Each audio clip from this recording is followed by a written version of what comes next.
He said she was beneath him, except he didn't. Not exactly. What he actually said was far more interesting, and so was she. The village of Thornfield Crossing had, in its collective opinion, seen quite enough of the world without the world sending a duke. It was the 3rd week of October 1818, and the elm trees along the high street had turned the particular shade of amber that made the village look better than it was. The Coaching Inn, repurposed these 4 years into Fenwick & Sons Publishers and Lending Library, sat at the centre of the high street with the quiet authority of a building that has decided what it is and will not be persuaded otherwise. Its sign was freshly painted. Its windows were clean. At 7 in the morning, a light was already burning on the upper floor.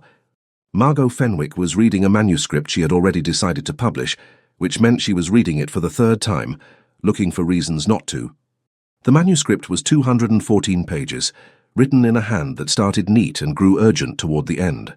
Its author was a Mr. Robert Aiken, formerly of Aldenmere, and it covered 20 years of service to one of the older dukedoms in Wiltshire, with the steady, clear-eyed honesty of a man who had nothing left to protect.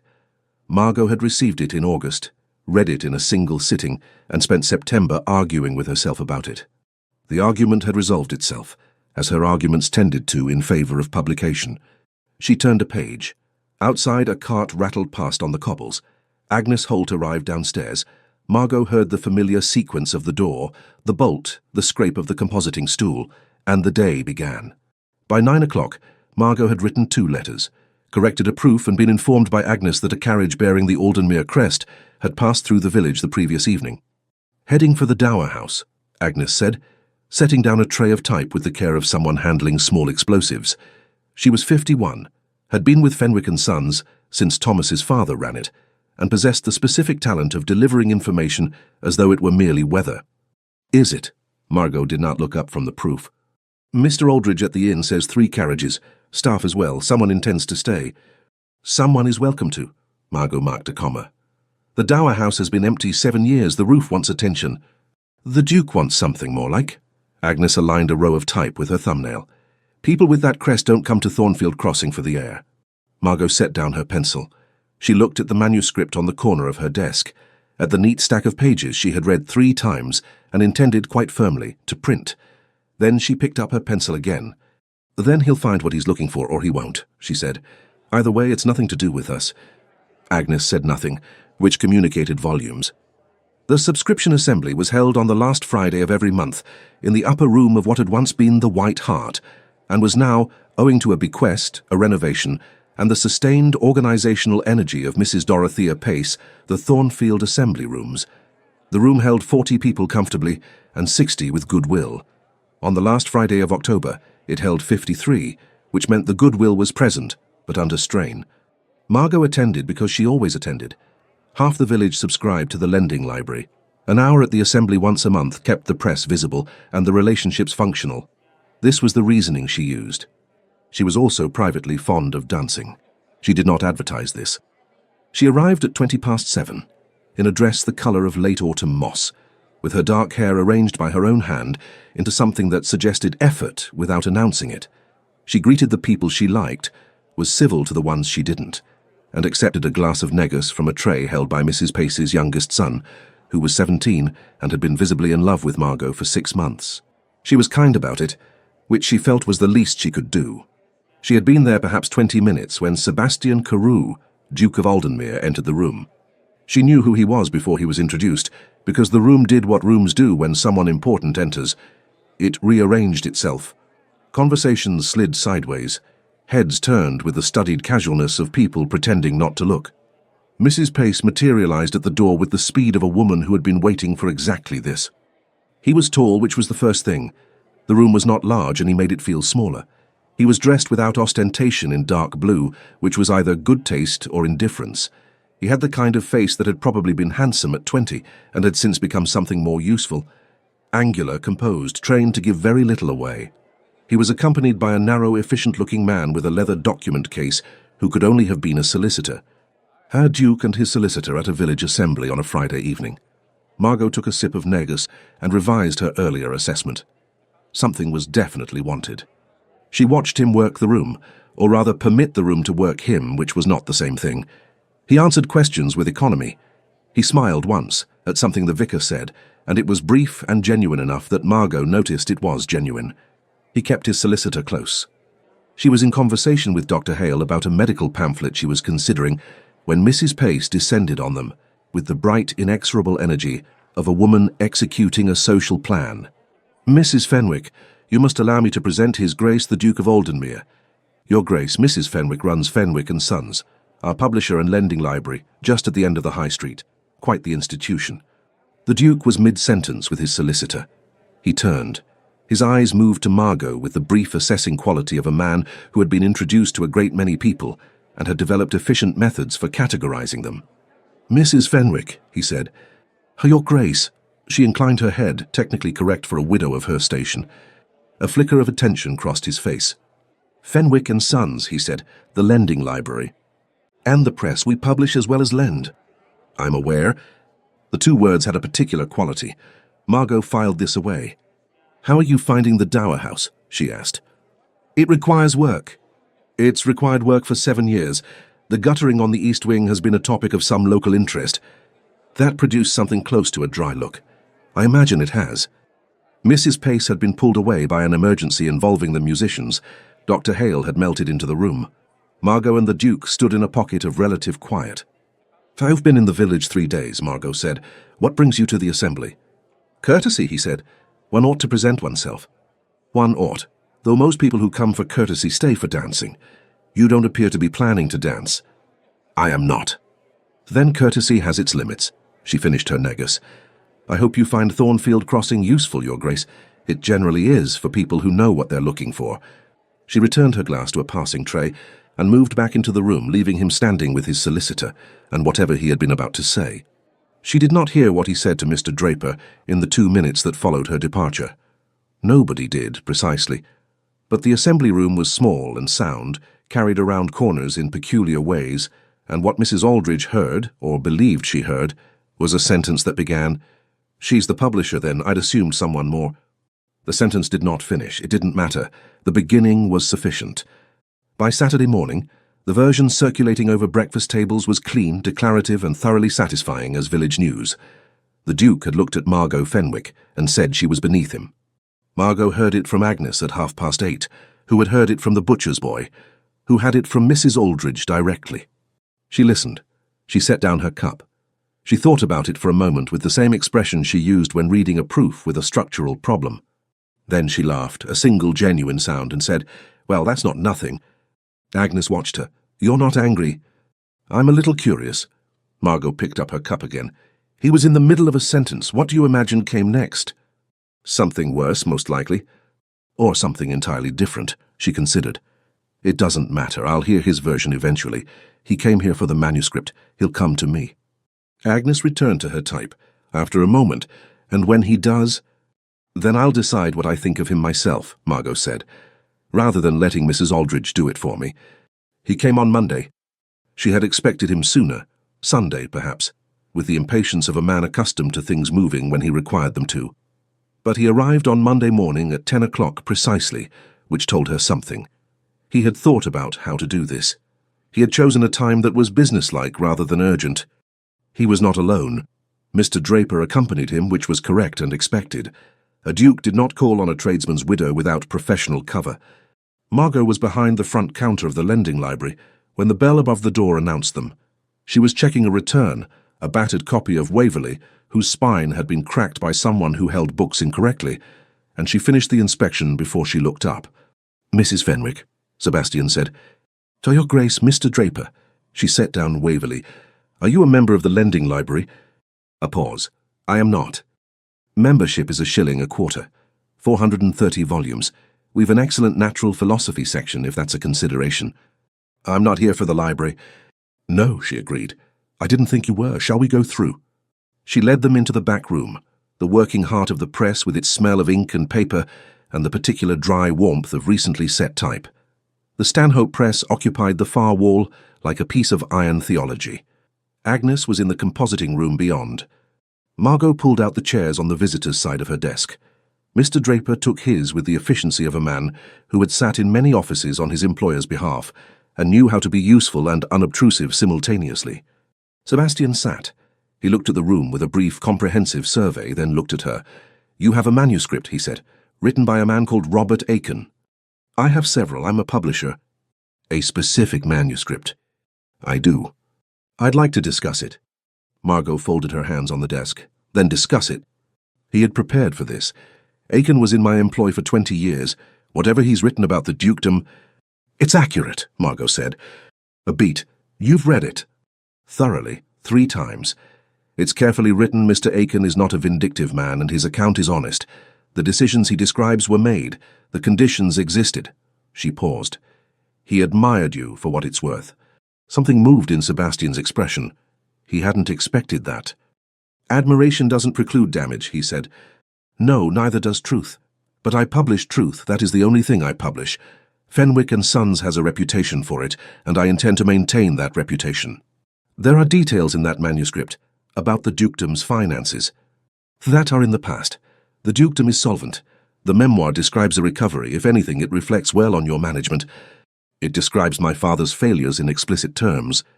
Your father died 7 years ago. His failures are historical record." Sebastian's jaw was set. He was holding himself with the controlled stillness of a man who was not going to raise his voice and was paying something for it. Margot found, to her mild discomfort, that she respected this. "Mrs. Fenwick," he said, "I'm asking you not to publish." "I know you are." "I'm prepared." "If you're about to offer me money," she said, "please don't. It would make this conversation unpleasant, and I'm rather enjoying it so far." He stopped. He looked at her, and then, very briefly, he almost laughed. "You're enjoying it," he said. "It's an interesting problem. I have a manuscript that deserves to be read. You have reasons you'd prefer it wasn't. Neither of us is entirely wrong. That's the interesting part. I am asking you as a courtesy, before this becomes something else." "And what does it become if I decline?" "I have solicitors." He did not look at Draper. He didn't need to. "So you arrived with one, I noticed." She tilted her head. "Here is what I'll offer you, which is more than you came here expecting. Read it again. Tell me what, specifically, causes you concern. If there is something false, I'll remove it. If there is something that constitutes genuine harm rather than mere discomfort, we can discuss it. But I won't suppress it because it's inconvenient." He was quiet for a moment. The press through the wall made its patient rhythmic sound. "You're not going to make this easy," he said. "No, but I'll make it fair." She stood, which ended the meeting. "Come back when you've read it properly. Bring Mr. Draper if that's most comfortable. We'll talk then." He stood. He picked up his hat. At the door he paused. She thought for a moment he was going to say something about Friday, about the sentence that hadn't finished. But he didn't. He put on his hat and left. Mr. Draper followed with a brief, neutral nod that contained, Margot thought, the faintest warmth of professional approval. She stood in the press room and listened to the library bell settle into silence. Agnes appeared in the compositing room doorway. "Well," she said. "He'll be back Wednesday," Margot said. "Thursday at the latest." Agnes looked at the door. "He's going to be a problem." Margot sat back down and picked up her pencil. "Most interesting things are," she said, and returned to her proof. He came back on Wednesday, again with Draper, again at 10 o'clock. He set the manuscript on her desk and sat without preamble, having decided between Monday and Wednesday not to waste time on formality. "Page 47, he said. "The account of the Reeton farm evictions. Aiken describes the decision as mine." "It was yours." "It was legally necessary. 3 families had not paid rent in—" "He says that. He's very clear it was legally necessary. He also says you visited each family before the order was enforced and arranged the 2 eldest children's apprenticeships in Marlborough." She paused. "I thought that was rather a good detail. It complicates you." Sebastian looked at her. "It complicates me. As a figure. You're not a villain in this account. You're something more interesting. A man who does difficult things carefully. That's harder to dismiss." She turned several pages. "What else?" He had marked 6 passages. They went through them methodically, Margot reading each aloud, Sebastian making his case, Margot responding with the precision of someone who had read the text enough times to know it better than he did. 2 of his concerns were legitimate. One passage contained a specific figure Aiken had misremembered, and one described a private conversation Aiken could only have partially heard. "I'll write to Aiken and confirm," she said. "If the figures are wrong, they'll be corrected before print. The conversation, if it's speculative rather than witnessed, I'll cut it." She looked up. "The rest stands." He had his hand flat on the desk, looking at the marked manuscript with the expression of a man who had come prepared for a fight and found something more exhausting. A fair interlocutor. "You're going to publish it," he said. "Not a question anymore." "I am." He was quiet. Outside, the high street conducted its Wednesday business. "My father was not a careful man," he said, "and I have spent 13 years being careful on his behalf. This," he touched the manuscript lightly, "is a record of the mess I inherited. I don't object to the record. I object to the conversation it will begin. Every creditor, every county family who wonders whether Aldenmere is sound—" "Will read that it was not sound," Margot said, "and that you made it sound. That is the story in these pages. I'm not certain why you're afraid of it." "I'm not afraid of it." "No, I don't think you are, actually." She folded her hands. "I think you're afraid of being seen trying. There's a difference." The silence that followed was substantial. Sebastian picked up his hat. "You mentioned at the assembly that I'd find what I was looking for." "I did." "I wonder now if you knew then." "That you'd come about the manuscript. Agnes told me a duke had arrived Thursday. You were at the assembly Friday. It was a reasonable inference." She paused. "What I didn't know was whether you'd be worth talking to." He held her gaze for a moment. "And?" "Jury's still out," she said pleasantly. "Good day, Your Grace." He left. Agnes appeared. She had developed a talent for hovering on the far side of the compositing room door at critical moments. "Well?" Agnes said. "He's coming back," Margot said. "He just doesn't know it yet." By the second week of November, Thornfield Crossing had fixed its collective attention on the question of the Duke's continued presence. He had not left. This was in itself remarkable. The Dower House had received workmen. The guttering on the east wing was repaired. Mr. Draper had been seen at the land agent's office twice. The Duke had returned to Fenwick & Sons on 3 further occasions, always with Draper, always at business-like hours, always with the manuscript as professional pretext. What the village observed with most interest was not the visits themselves but their quality. The Duke of Aldenmere was not a man who lingered, and yet he lingered. The inciting remark came to a head on a Thursday, because Thursday was when the Assembly Committee met in the back room of the White Hart, the part of the building Mrs. Pace had not yet successfully reclaimed, and because Mrs. Aldridge was on the committee, and because Margot had been asked to attend regarding a subscription renewal that required her signature. She arrived at 4, signed the document, accepted tea, and was preparing to leave when Mrs. Pace said, "And I do think, Mrs. Fenwick, that you've been very gracious about the Duke's remark. Some women would have been quite cut up." The room held 5 people. All of them watched Margot with the attention of people who had been waiting for this moment. Margot set down her teacup. "I should tell you," she said, "that I'm not certain what the Duke actually said." "Mrs. Aldridge heard it very clearly," said Mrs. Pace. "Mrs. Aldridge heard the beginning of a sentence. That's a different thing." She picked up her gloves. "I've found His Grace to be a precise man. I doubt he left a sentence unfinished without a reason."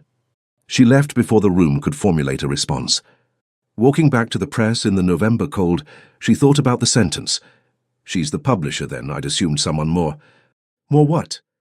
It had been sitting with her for 3 weeks, not because she believed the circulated version, but because she didn't know the real one, and she disliked not knowing things rather more than she'd admitted to Agnes. She was behind the counter when the library bell rang, and Sebastian came in, with Draper, as always, who took a seat near the window with the practiced discretion of a solicitor who knows when his presence is technical rather than necessary.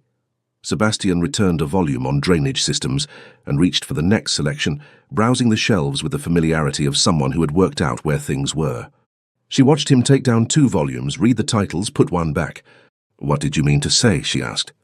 He turned. "I beg your pardon?" "At the assembly. She's the publisher, then. I'd assumed someone more, and then you were interrupted." She held his membership card. "Someone more what?" He was very still. "The version that circulated was that you found me beneath you," she said. "I don't believe that's what you meant. It's not your register. But I'd like to know what you did mean." A long pause. The library was quiet. The press beyond the wall made its rhythmic sound. "More established," he said at last. "I knew the press had been running since your father-in-law's time. I'd assumed—" He stopped. "I'd assumed a man, or an older woman, a widow of a certain age and manner. You were younger than I expected, and less—" He stopped again. "Less what?" she said. "Less formidable," he said, with the flat honesty of a man who had been precise for so long that imprecision had become its own kind of accuracy. "I was surprised. I didn't finish the sentence because I didn't know how to finish it without being either condescending or honest, and I'd only just met you. Margot looked at the membership card in her hand. She wrote the return date in the logbook. That's considerably more interesting than what Mrs. Aldrich heard, she said. I should have corrected the story when it started. You didn't know it had started until it was already going. She looked up. For what it's worth, I didn't believe the circulated version, not because I thought well of you particularly, just because it wasn't your kind of cruelty. You've identified my kind of cruelty. Precise and occasionally dismissive by default rather than intent.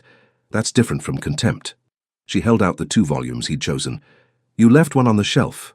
I wasn't certain it was appropriate. What was it? He reached back and produced it, Sense and Sensibility, the 2nd edition. Margot looked at it. She looked at him. She said nothing because there was nothing useful to say.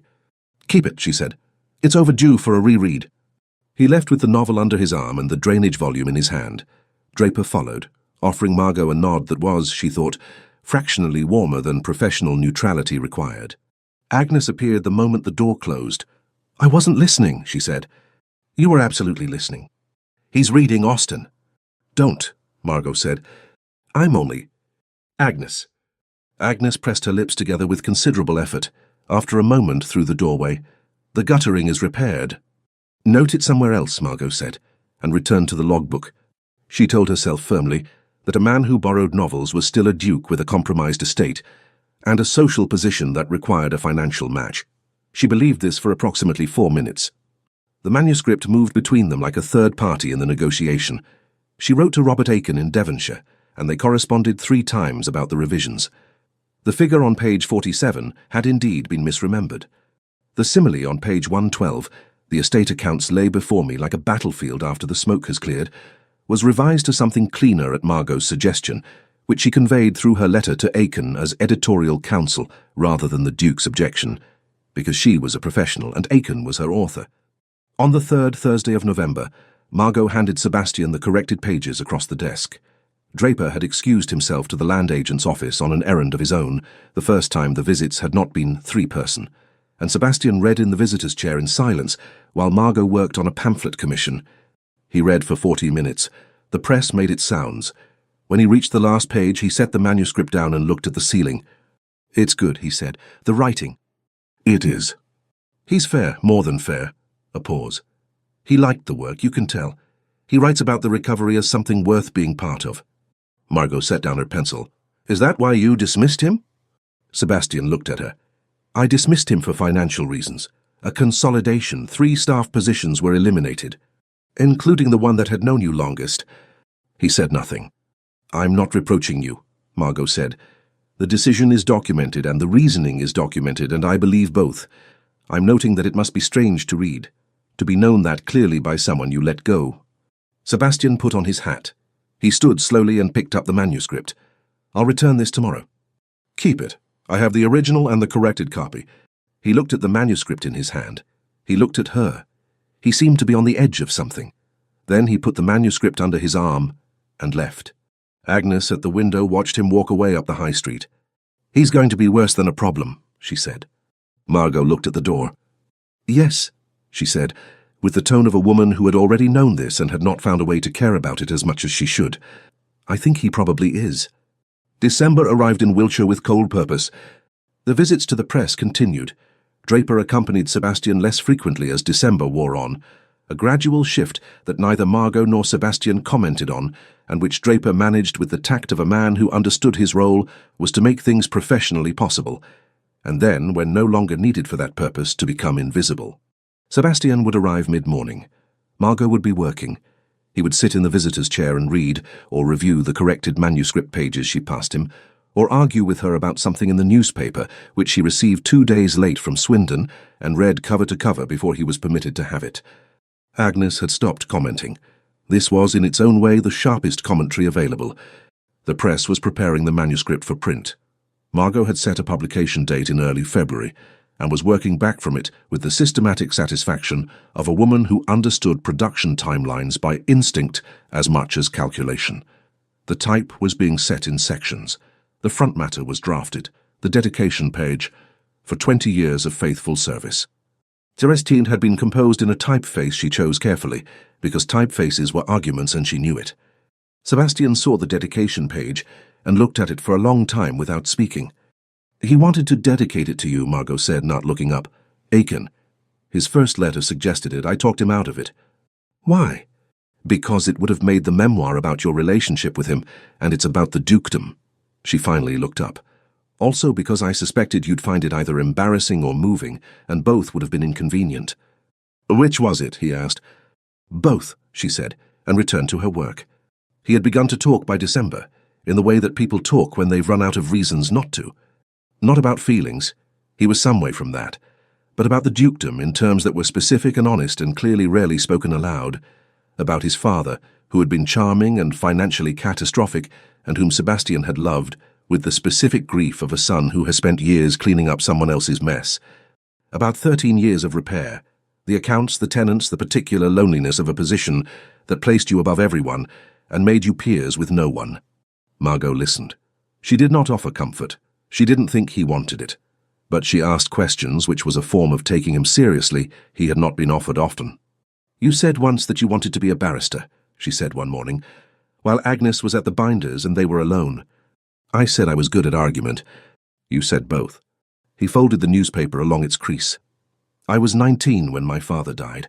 The argument about what I wanted was already irrelevant." "What would you have argued about?" The question surprised him. She could see it. Not because it was impertinent, but because no one had asked the second question. They'd taken the first answer and stopped. "Property law," he said. "Entail, specifically.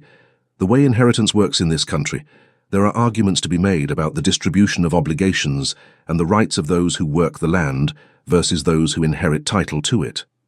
Margot set down her pencil. "You're describing the subject of 3 pieces I've published in the last 2 years. He looked at her. "I know. I read them. They're in the lending library." A pause. "The one on copyhold tenure is the best of the 3. That one made the Earl of Pemberton write me a very aggrieved letter." "I imagine it did." I wrote back. "I imagine that was worse." He didn't respond a second time. Sebastian looked at her, with the expression she had seen occasionally, the one that had depth to it and care, and something that sat between attention and admiration. "Mrs. Fenwick," he said. "Your Grace, I came here to suppress a book."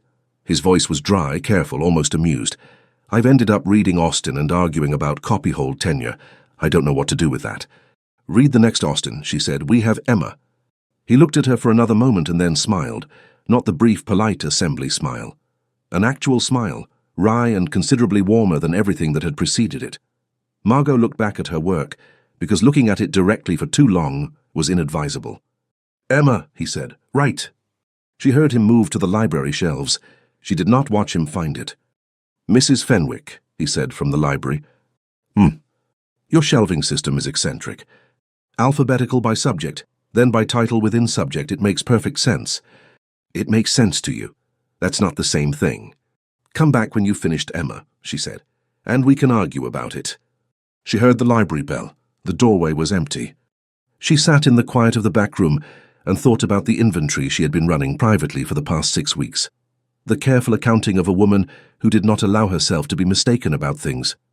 The inventory contained a man who read carefully and admitted when he was wrong and made jokes so dry you had to look twice to catch them. A man who had spent 13 years being correct and was exhausted by it. Against this, a duke who needed to marry money. An estate that was solvent but not secure. The social reality that a duke marrying a village widow with a print shop would be understood, across every drawing room in the county, as an eccentricity at best and a scandal at worst, and that the scandal would land harder on her than on him, because it always did. Both of these things were true. Both would continue to be true. Margot picked up her pencil and returned to the proof. It was Agnes who named it, on a Wednesday afternoon in mid-December when the press was quiet and the light was failing early. "You like him," Agnes said. Not as an accusation, as a fact delivered in the compositor's register, precise, neutral, without inflection. Margot read a letter from a printer in Bath. "He's interesting company." "You like him." Margot set the letter down. "It's irrelevant." "That's not a contradiction." "No," Margot agreed. "It's not." She folded the letter. "He needs a significant fortune to secure the dukedom, a match the county will accept, a family with standing, or at the very least money enough to overlook the absence of it. I have a publishing house with good prospects and no capital. She shook her head. It's irrelevant. Agnes set a piece of type. You could tell him. Tell him what? That I find his conversation excellent and his company unexpectedly agreeable, and that none of it matters because the arithmetic is impossible? She shook her head. That would be unkind. To both of us. Agnes was quiet for a moment. He comes here every day. He comes here about the manuscript. The manuscript is finished. It goes to press in 6 weeks. Agnes looked at her. He comes here, Margot. Margot did not have an answer for this. She picked up the Bath letter and found she couldn't concentrate on it. What would you have me do, she said, and it came out quieter than she intended. I'd have you stop pretending it's arithmetic, Agnes said and returned to her type. Margot sat with this for the rest of the afternoon. That night she read the manuscript she already knew by heart, in the light of her bedroom candle, the wind off the Wiltshire plain pressing against the glass. She turned to the final pages, where Aiken's hand had grown urgent. He had written, "A dukedom, I came to understand in my years of service, is not the man who holds it. But if the man is good, and I believed in the end that this one was, the two become very difficult to separate." She read the sentence twice. She put out the candle. The last week before Christmas brought the Pace family dinner, nominally a subscription committee gathering, actually a Christmas party for anyone Mrs. Pace had decided deserved one. Margot arrived with a bottle of Madeira and her best wool shawl. Sebastian was there, which she had not known, and which produced the specific interior rearrangement that occurs when a person who occupies a great deal of your thinking steps suddenly into physical space. He saw her at the same moment, a mutual acknowledgement, there you are, that both of them would have denied if asked. They moved in adjacent orbits for the first hour. This had the quality of a choreography that neither had designed and both were enacting. She talked to the vicar, to Dr. Hale about his new baby, to Mrs. Pace about subscription numbers. He found her at the bookshelf. Mrs. Pace had one in the drawing room, more decorative than functional. She has 2 copies of the same Johnson dictionary, Sebastian said beside her. I've been trying to work out whether it's an accident or a statement for 3 years. Margot tilted her head at the shelf. Have you finished, Emma? Last week. And? Knightley is right more often than he's likable, which is Austen's point, I think. Being correct is not the same as being good company. Margot looked at the shelf. No, she said, it's not. A pause. The room was warm around them. I've been thinking about February, Sebastian said. The publication and after. He was looking at the shelf. Draper has identified a potential match. A family in Wiltshire. The connection is not a love match, it is a financial one, and he presented it as a practical consideration. He stopped. I haven't pursued it. Margot kept her eyes on Johnson's dictionary. I see. I'm telling you because... He stopped. The fire across the room made its quiet sound. It's sensible, Margot said. Her voice was level. An estate in recovery needs a sound foundation. Yes, he said, it is sensible. They stood at the bookshelf for another moment. Margot, he said. The first time he had used her name, she felt it as a shift in pressure, something about to arrive. She turned. He was looking at her with the expression she had been carefully not examining, attention and depth and the particular quality of a man who has found something he cannot stop reaching for and knows very well that he should. I should go and speak to Mrs. Pace, she said. It came out steady. Margot... Good evening, Your Grace. She picked up her wineglass and moved back into the room. She spoke to Mrs. Pace for 10 minutes about the New Year assembly and heard nothing that was said. She left at 9 o'clock. Sebastian was in conversation with Dr. Hale and did not look at her as she went. She walked home in the December cold and thought about Agnes saying, "Stop pretending it's arithmetic." She let herself into the press. She went upstairs. She did not light the candle for a long time. She sat at her bedroom window and looked at the high street. Empty, cold, entirely Thornfield Crossing. Entirely hers. She thought about his voice saying her name for the first time. Then she lit the candle, opened the manuscript and read until she was tired enough to sleep. The morning after the Pace dinner, Sebastian did not come to the press. Margot noticed this the way you notice a sound stopping, not dramatically, just as an absence where a presence had been. She worked through the morning, set 2 pages of proof, wrote a letter to the Bath printer, and did not look at the visitor's chair. Agnes did not comment. This was its own form of commentary. He came the following morning, which was a Friday, and arrived at 10 o'clock as though nothing had changed. He hung his coat. He sat. He asked about the Bath Paper Commission. Margot told him. He listened. They did not discuss the bookshelf or what had been said beside it, or the name that had been used once and not again. This was, she told herself, the correct resolution. They had a professional relationship with the pleasant quality of friendship. The manuscript was 6 weeks from publication. He would be here for that, and then, most likely, not here, because the Dower House was assessed, and there was a sensible match identified, and a solicitor who had presented it as a practical consideration. She was good at holding two truths at once. She had been doing so for 6 weeks. The letter arrived on a Monday. It was addressed to Fenwick and Sons, from a firm of London solicitors Margot did not recognise. The language was precise and weightless in the manner of correspondence that intends to threaten without being actionable. The substance, a client, unnamed but identified by reference to certain property in Wiltshire, held that the forthcoming publication of a memoir constituted a libel against his family and his late father's name, and that publication would be met with proceedings accordingly. The firm requested that Fenwick and Sons cease preparation pending review. Margot read it twice. She set it on her desk. She went to the compositing room and said, "Agnes, can you manage the next section without me this morning?" Agnes looked at her face. "Yes," she said without asking. Margot put on her coat. She could not go to the Dower House. That much was clear. A widow calling alone at a duke's private residence was not done, and would hand the village a story considerably more damaging than the memoir. She sent a note instead, by way of Mrs. Holtzboy, who ran errands for the press and was discreet in the way of boys who are paid to be. "Your Grace, a matter of business requires your attention at Fenwick and Sons at your earliest convenience. Mrs. Fenwick." He arrived within the hour.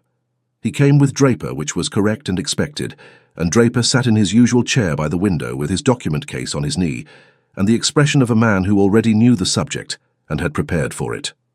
Margot set the letter on the desk. Sebastian read it. He set it down. "You instructed this," she said. "I instructed Draper to explore legal avenues. After 6 weeks of coming to this press, after reading the corrected pages," she kept her voice even, "after telling me the prose was occasionally vivid. The letter is a professional step. It is not an instruction to destroy the press or harm you personally. It is a threat of libel proceedings against an honest account." She looked at him directly. "Robert Aiken is 71 years old. This is the account of his life's work. You know this." "I know it." "Then why?" Sebastian sat with the particular stillness of a man who had made a decision in a cold room late at night and was facing it now in daylight. "Because I have obligations," he said, "and because the last 6 weeks have—" He stopped. Margot waited. "Made me forget them," he said, briefly, "and I cannot afford to forget them." "So you reminded yourself with a libel threat?" "Yes." The word was flat and honest, and she was furious with him for the honesty of it. "The memoir contains nothing libellous," she said. "Your solicitors will know that within a week of proper review. The letter buys you time, and costs Aiken anxiety, and costs me money I will have to spend on counsel." She folded her hands on the desk. "It is a bully's move from a man I did not think was a bully." Something crossed his face, a flinch quickly controlled. "It is a practical move." "It is cowardly," she said, and said it cleanly, not as an insult but as a verdict. "You have legitimate concerns about specific passages. We address them. The corrected manuscript is honest and fair. You know this, and rather than accept that the world will read an honest account of your inheritance and find it creditable, you are using your resources to delay and intimidate." She looked at him steadily. "I expected better." He said nothing. He was looking at the desk. "Withdraw the letter," she said. Draper by the window was very still. "If I withdraw it," Sebastian said quietly, "there is no longer a professional reason to be here. No manuscript to review, no—" He stopped. "I have not been coming to this press for the manuscript, Margot. Not for 4 weeks." The room was very quiet. "You said there was a match identified," she said. "A family in Wiltshire." Draper mentioned a possibility. "I have not pursued it." "But you will." He met her eyes. "I don't know what I will do. I know what I should do. I have known what I should do for 13 years, and I have done it." He exhaled, slowly. "And I am standing in this room telling you that I used legal correspondence as a reason to remain in proximity to you, and I am aware that this does not reflect particularly well on me." Margot looked at him. She thought about useful and true and the distance between them. She thought about Agnes, who had told her to stop pretending it was arithmetic. "What would you choose," she said, "if the dukedom did not require you to choose for it?" He looked at her with the expression of a man who had been asked this question his whole life and had never once permitted himself to answer it. "I think you know," he said. "I want to hear you say it." A long pause, the press through the wall, the cold December light through the front windows. "You," he said, without deliberation, which is remarkable because I deliberate about everything. He looked at her. "I would come to this press every morning and argue about copyhold tenure and read Austen, and I would choose you." Margot held his gaze. She let the words settle. "Then, withdraw the letter," she said. "Write to your solicitors now by way of Mr. Draper. I won't have a libel threat on my press while we discuss the rest of it." Draper opened his document case without being asked. Sebastian looked at Margot for a moment. Then he sat at her desk. She pushed the inkwell toward him without comment and wrote the instruction. 4 sentences. He gave it to Draper, who folded it, sealed it with professional efficiency, and excused himself to arrange its dispatch. The door closed behind him. They were alone in the press room for the first time in 2 months. "The rest of it," Sebastian said. "Yes?" Margot sat. "Tell me what the dukedom actually needs. Not the catastrophe version, the real numbers." He was quiet for a moment, ordering it. "The estate is solvent. The debts my father accumulated are cleared. The land is productive and the tenants are... things are better." A pause. "What remains is the house. Aldenmere itself. The north wing is structurally compromised and requires capital I don't currently have. What does the repair cost?" He told her. It was a large figure, and he said it without embarrassment, which she respected. "Can it be staged?" she asked. "Over 10 years. If the estate income holds no bad harvests and I stop spending on the dower property, the certainty is lower, but it's possible." "So a well-connected match is a faster solution," Margot said carefully. "Not the only solution." "Correct." They sat with this. The fire in the grate had burned low. "I have no capital," Margot said. "The press is solvent and it's growing. In 5 years it will be genuinely profitable. But now, no, I cannot fund a wing." She met his eyes. "So this is still impossible on paper?" "Yes," he said, "it is still impossible on paper. I spent 6 weeks building a reason to be here," she said, "and then tried to stop the very thing that justified it." "Yes." "That is a very thorough way to be miserable." Something moved in his face, the almost laugh she had seen only once before. "I've had practice." Sebastian. She used his name the way he had used hers, as a statement. She saw him register it. "What do you want to do? Not what makes sense. What do you want?" He looked at her for a long time. "I want to stop making every decision in service of the title and nothing else. Each word placed with care. I want to come to this press in the morning. I want to argue about things that matter. I want..." He stopped. "I want to be chosen rather than inherited. I want to choose." Margot looked at him. "Then let's start there," she said, "and work out the rest." He did not kiss her. She had been ready to make a decision about whether it was advisable, and it didn't happen, which turned out to be the correct choice, because what did happen was better. He sat opposite her, and they talked for 2 hours, about the North Wing and the estate income and the 5-year projection for the press, and what Fenwick and Sons might become if it had room to grow. The conversation was entirely practical, and entirely something else, and both of them knew it. She walked back to the village at 1 o'clock. The frost had softened, the road was cleaner. Agnes was at the compositing desk. She looked up. "The letter is withdrawn," Margot said. "We're on schedule for February." Agnes looked at her face. "And the rest?" "The rest is still complicated." Margot took off her coat. "But it's honest now, which is a start." Agnes set a piece of type with a small, precise click. "Good," she said. January in Thornfield Crossing was the village's least performative month. Christmas was discharged, the assembly rooms were quiet until February, and the high street contracted to its essential self, the smithy, the butcher, the apothecary, and Fenwick and Sons, whose lamplight burned later than any other establishment. Sebastian came every morning. This was now neither disguised nor remarked upon, not to their faces at any rate, though Margot was not under any illusion about the village's views. Draper had stopped accompanying him on most visits, his professional cover having served its purpose. What remained was simply the fact of it. The Duke of Aldenmere came to the press and sat in the visitor's chair, and stayed. She had stopped telling herself it was only the manuscript. The arithmetic had not changed. He needed capital for the North Wing. She had none. The county would find the connection irregular at best. A duke and a village printer was not the kind of match that passed without remark, and the remark would settle more heavily on her than on him, as these things always did. These facts were as true in January as they had been in October. What had changed was that both of them had stopped pretending the facts were sufficient. The manuscript went to press on the 14th of January, which was a Thursday. Margot pulled the lever on the first printed sheet herself, as she always did on a first run. The press made its decisive sound.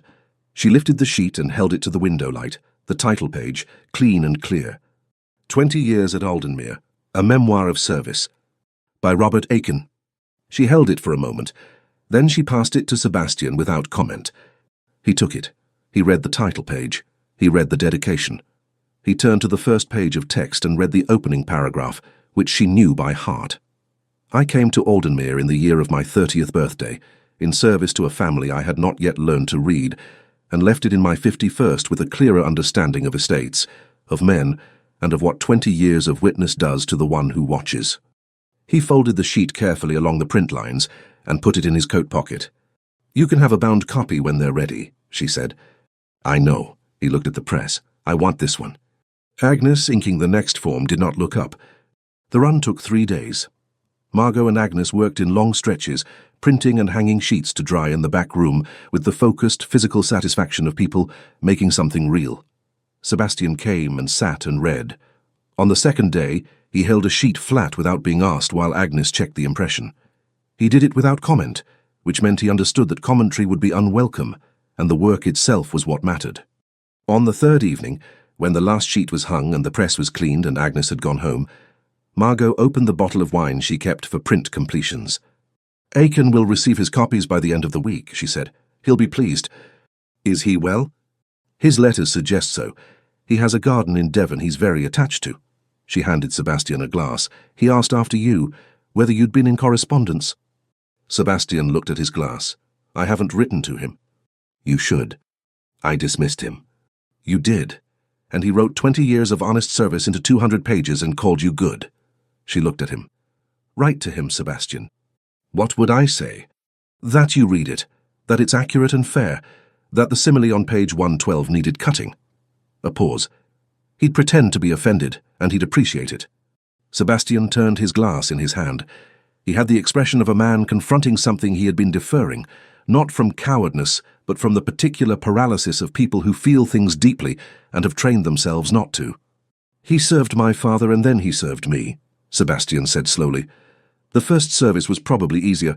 My father was charming and impractical. I am—" He paused. "Neither.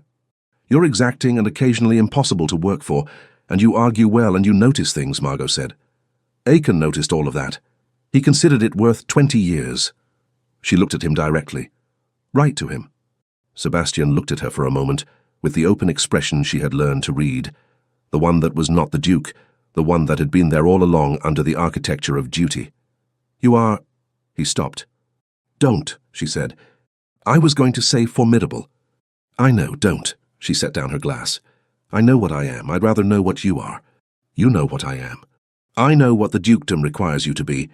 I've read 214 pages on the subject." She looked at him. "That's not the same thing." He set down his glass. He looked at her across the table, the ink cloth, the compositor's measure, the press cooling through the wall, and said, "I am a man who has been in this room every day for 2 months and cannot imagine not being in it." Margot looked at him. "I know what the arithmetic says," he continued, voice steady and quiet. "I know Draper's view of the situation. I know what is sensible. I have been sensible for 13 years, and I am—" He exhaled. "I am finished with it as a governing principle." "Sebastian," she said carefully, "what are you saying?" "I'm saying that I want to stop leaving at 4 o'clock. I want to stop pretending this is about a manuscript." He looked at her. "I want to ask you something, and I want you to answer without accounting for what is practical." Margot folded her hands on the table. "Ask," she said. "Do you want this?" He gestured between them, not at the room, not at the press, between them, honestly, not as arithmetic. She held his gaze. She thought about Thomas, a decent man she had been fond of and not been in love with, and had spent 4 years being quietly sorry about. She thought about the press and the library, and the life she had built alone and meant to keep. She thought about the inventory she had been running since October, Yes, she said. Honestly and without accounting for practicality, yes. He looked at her as though she had handed him something he had expected to be refused. Then she said, Now we account for practicality. He almost laughed. Yes, we do. I'm not going to pretend the problem doesn't exist because we've admitted to the thing underneath it. She kept her voice even. You need capital for the North Wing. I have none. The county will find this connection irregular. That is the mildest word available. It is. And the irregularity settles harder on me than on you. You understand that? He met her eyes steadily. I understand it. So, she looked at him. What actually happens if you do not make the sensible match? Walk me through it. Not the catastrophe. The actual version. He considered with the slow, systematic care she had come to know as his. The North Wing repair is deferred. 10 years most likely if the estate income holds. The main rooms are sufficient in the interim. Aldenmere functions. It is simply not restored to its full extent. A pause. The county families will talk. My mother will be aggrieved. My sister is 17 and will need launching in 2 years. There is a possibility the connection affects her prospects. Is your sister charming? Margot asked. He looked briefly surprised. Exceptionally. Then she has her own agency in the matter. Old family, quick mind, exceptional manner. She will do well regardless of whether her brother made a conventional match. That is her story to write, not a liability of yours. She paused. Your mother's grievances are a separate concern from the estate. Sebastian looked at her. Something very close to amusement crossed his face. You're resolving my family. I'm applying logic to what you've included in your ledger that isn't actually a ledger item. She looked at him squarely. The North Wing is the real constraint. Your family's opinions are not. He was quiet for a moment. And the press, he said, 5 years to profitability. Real profitability. It already covers its costs. He looked at the table, thinking, the slow, systematic working she had watched since October. If Fenwick & Sons becomes what it could be in 5 years, it does not solve the wing, but it changes the picture. It won't solve the wing, she agreed. No, but I find I cannot make myself care about that the way I should. He looked at her. Which is either evidence that I have lost my reason or that I have, for the first time in 13 years, found it. Margot sat back in her chair. She looked at the hanging printed sheets, the press, the room she had made her own. This is still a worse arrangement on paper than the sensible alternative, she said. Yes. The county will talk. Yes. Your mother will write letters. My mother, Sebastian said, dry as February, writes letters about most things. I have long since stopped governing my decisions by them. Margot looked at him. She thought about Agnes. Stop pretending it's arithmetic. She thought about 214 pages about a man who did difficult things carefully and was, in the end, worth 20 years. All right, she said. He was very still. All right? The arithmetic is poor and the North Wing will wait, and the county will find us interesting, and none of that— She stopped. She looked at him clearly. None of that is larger than this. He reached across the table and took her hand. The same quiet deliberateness as always. No performance in it. Just the certain steadiness of a man who had finally stopped managing the distance between what he wanted and what he did. I should tell you, he said, that I have wanted to do this since approximately the 3rd week of November. That was 6 weeks ago. Yes. You managed 6 weeks. I'm very controlled. You are, she said. It's been maddening. But she turned her hand in his and held it back. The memoir was published on Monday, the 1st of February, which meant Margot had been at the press since 6 in the morning, when the first box of bound copies arrived from the binders at 11 o'clock. She opened the box herself. She lifted out the top copy and looked at it, the plain cover, the clean title, the spine she had chosen with care, and felt the specific private satisfaction she felt at every publication and which no one else would entirely understand. She handed the second copy to Sebastian, who turned it in his hands with an expression she could not immediately read. Send the first to Aiken, he said. I always send the first to the author. I know. He looked at the copy in his hands. I wrote to him last week. She looked at him. What did you say? That I'd read the memoir, that it was accurate and fair. A pause. That the simile on page 112 had been rightly cut. Did he respond? Sebastian reached into his coat and produced a letter. This morning. He held it out. She didn't take it. What did he say? That I was still exacting and occasionally impossible, and that he would have stayed 20 more years if asked. He looked at the letter. and that the woman running that press was clearly the best news to come out of Thornfield Crossing since the lending library opened. Margot blinked. He said that. He wrote, "I imagine she gives you an argument worth having. Good arguments are rarer than good harvests, Your Grace. Hold on to them." He folded the letter. He had been informed of recent developments by his niece, who is apparently Mrs. Aldridge's cousin. "Of course she is," Mo said. "This village." "This village," Sebastian agreed with the particular warmth she had watched come forward since October, the warmth that was not the Duke and had always been there underneath. Agnes was at the compositing desk, setting type for the next commission, a pamphlet on agricultural improvement, which a certain Duke had recently offered to review, with the serene expression of a person whose predictions have been entirely confirmed. "Agnes," Margot said. You knew."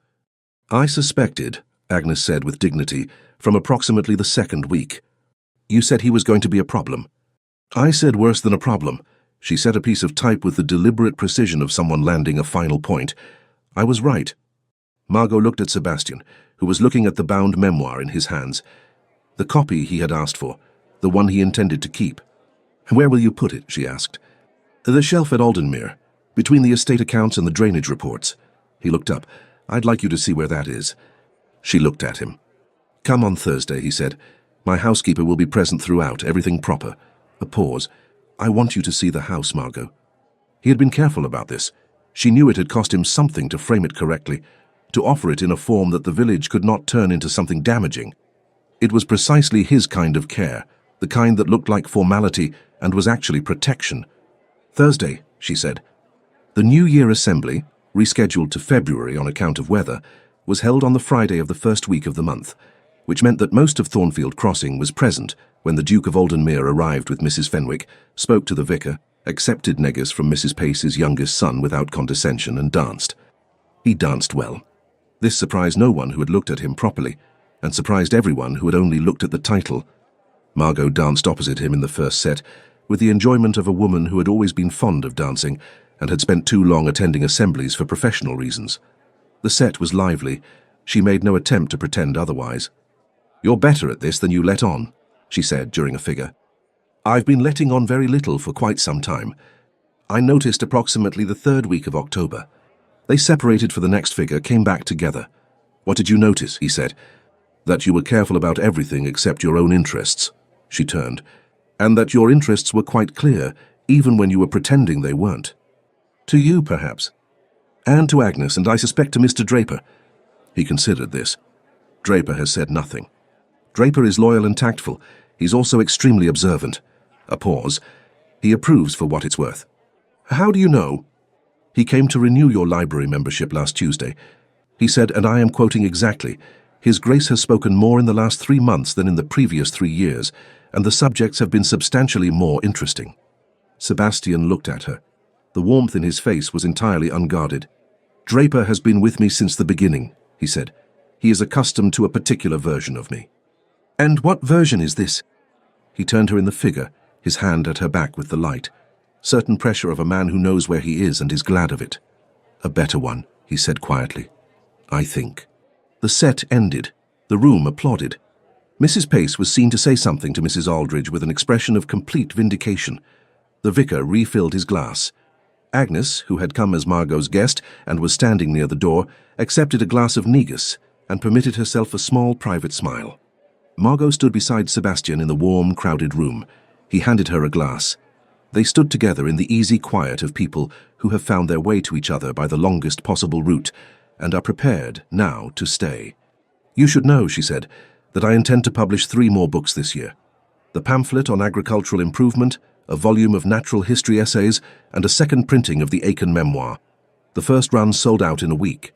Sebastian turned to look at her. "It's sold out." "Entirely. 3 London booksellers have written." She kept her expression even. "It turns out people are very interested in honest accounts of how estates are run, particularly estates that recover." He was quiet for a moment, holding this with the full weight he gave everything that mattered. "The North Wing," he said. "Stays deferred," she said. "But the press in 5 years, Sebastian. This is the beginning of what it becomes." He looked at her, with the open expression that was not the Duke and never had been, the one that had been coming forward since October, since the first walk, since the first time he had read something she'd printed, and told her honestly what he thought. "We'll do the east room first," he said. "When the time comes, my grandmother had it as a sitting room. Good light." "I haven't seen the house." "No." A pause. "You should." "I should," she agreed. "I've been walking past your grandmother's kitchen garden for 4 years. The rosemary will want cutting back in March," he said, "if it's to keep producing. I know several good uses for rosemary." "I thought you might." He looked at her with the quiet certainty of a man who has stopped managing the distance between what he wants and what he does. "I'll want your advice on it. Regularly." "I'll be here," she said, and meant it in every way that counted. Across the room, Agnes did not look up from her negus. She didn't need to. On Thursday, Margot walked past the old kitchen garden and through the Dower House gate for the first time, up the gravel to the front door, which opened before she reached it. The housekeeper took her coat. The hallway was plain and high-ceilinged, with the quality of a house that had been closed for years and was becoming cautiously itself again.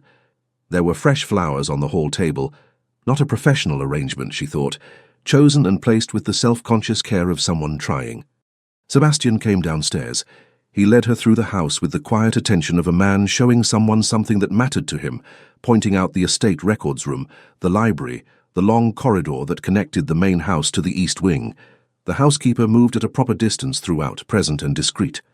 The east room was long and south-facing, its windows looking over the old kitchen garden, the escaped rosemary, the self-seeded fennel, the good bones of what his grandmother had planted. Margot stood at the window and looked at the garden she had been passing for 4 years from the other side. "It looks different from here," she said. "Everything does." He was behind her at the correct distance. "The shelf is there." She turned. The bookshelf ran along the interior wall, estate accounts, drainage reports, land surveys in a row, and the Aiken memoir standing among them in its plain cover, spine outward. She looked at it for a moment. Then she looked at him. He was watching her with the open expression she had catalogued since October. Not the Duke, the man underneath, the one who had wanted to be a barrister and had spent 13 years being correct, and had walked into her press to suppress a book and found instead something he had not expected and did not intend to give up. "I should tell you," he said, "that I haven't thanked you." "For what?" "For not suppressing the memoir when you could have, for making it worth reading." He held her gaze. "For not letting me leave." "You always had a choice to leave," she said. "I know." A pause. "That was rather the point."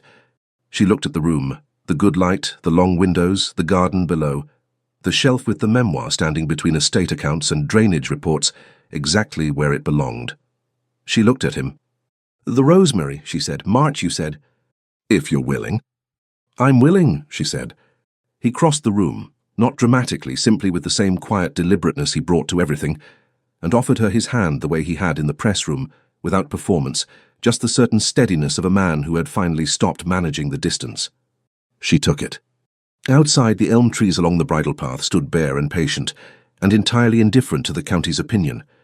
Inside, Margot Fenwick, widow, publisher, woman who had been taking accurate inventory since October, closed the ledger on useful versus true, and chose true, and found that it balanced after all. The rosemary was cut back on a Tuesday, which meant Margot was on Dower property with her sleeves rolled and her hands smelling of bruised herb, and Sebastian was holding a basket with the expression of a man who had not anticipated this being part of the morning and had no objection to it. The housekeeper was visible through the kitchen window. This was noted by neither of them, and observed by both. "You're taking too much off the left side," Sebastian said. "I'm taking exactly the right amount off the left side. It will grow unevenly. It will grow back." She stood, pushed a loose strand of hair off her face with her wrist, and looked at the bush with the assessing expression she used on manuscripts. "There, that's done." He looked at the basket. "That's a great deal of rosemary. Agnes uses it, and Mrs. Holt, and I intend to send some to Aiken. He wrote that his Devon garden is mostly decorative, and he misses useful plants." She stripped a last stem and added it to the basket. "He also wrote that he expects an invitation." "To what?" Margot looked at him. He looked at her. The kitchen garden was very quiet. "He's an optimistic man," she said. "He's a perceptive one." Sebastian set down the basket. He had been working towards something since they arrived that morning. She had known it since the gate, and she had been waiting with the patience of a woman who had learned that he arrived at things in his own time and was worth waiting for. "I wrote to my mother," he said. "And?" "She was aggrieved." A pause. She then wrote a second letter, which was less aggrieved, and a third, which was almost civil. My sister wrote separately to say she thought it was, her word, splendid, and that she intends to visit in April and read everything in the lending library. Margot considered this. She sounds like good company. She is when she isn't being exhausting. He looked at the rosemary. I also spoke with Draper. I assumed you had. He has drawn up the relevant documents. The settlements are modest by the usual standard. There is no pretending otherwise. He looked at her directly. He wanted me to be certain you were aware that the arrangement is not, that I am not, Sebastian, bringing a great deal to this in material terms, and that a woman of independent means ought to, Sebastian. He stopped. I run a printing press, she said. I'm acquainted with modest settlements and material realities, and I have been managing my own affairs for 4 years without assistance. She looked at him steadily. What Draper wants you to be certain I understand is not something I require Draper to explain to me. A pause. No, he said, I didn't think so. Good. She picked up the basket. Was there something you wanted to ask me, or were you planning to have Draper do that as well? He looked at her. Then, with the quiet, unhurried deliberateness that was entirely his, no performance, no grandeur, just the certain steadiness she had come to know as the truest thing about him, he said, Will you marry me? Not a question, quite. A statement offered for her consideration. Which was, she thought, exactly right. Margot looked at the basket of rosemary in her hands. She looked at the kitchen garden, the good bones, the things that had survived being left alone and were better for the attention. She looked at him. Yes, she said, obviously. Something crossed his face that was not quite relief and not quite joy, but was the particular expression of a man who has been carrying a weight for a very long time and has just, at last, set it down. He took the basket from her. Their hands were briefly in the same space, smelling of rosemary and cold March air. Aiken will want a full account, he said. Aiken will have to be satisfied with an invitation, she said. I'm a publisher, not a correspondent. They walked back toward the house. The housekeeper had moved away from the kitchen window with the tact of a woman who had seen enough. Above the bridle path, the elm trees were just beginning in their patient way to consider spring.